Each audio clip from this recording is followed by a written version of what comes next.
Pinag-iingat ng Pag-asa ang publiko sa posibleng epekto ng matinding init, gaya ng heat cramps o heat stroke. Alamin ang ilang tips ngayong tag-init sa ulat ni Sheila Natividad.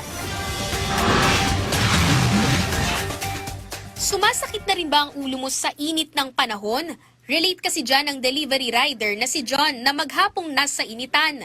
Kwento niya, bukod sa hindi komportable ang panahon ngayon at maalinsangan, hindi na rin maganda ang mga nararamdaman niya sa katawan.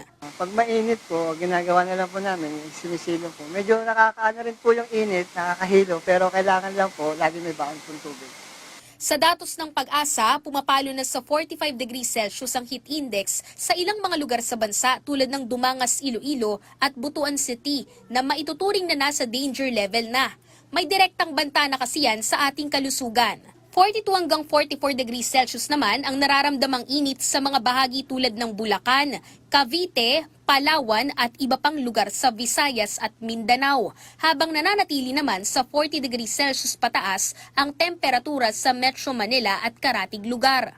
Batay ang lahat ng yan sa daily weather forecast na naitatala ng Pag-asa hinggil sa heat index.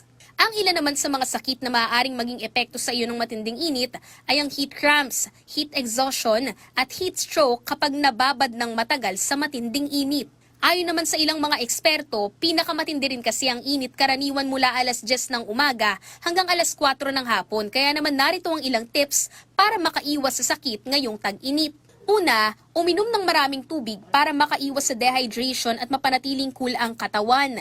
Pangalawa, iwasan ng sobrang init ng araw pero kung kinakailangan mo naman talagang lumabas at importante ang lakad, magdala ng payong o sombrero pananggalang sa init.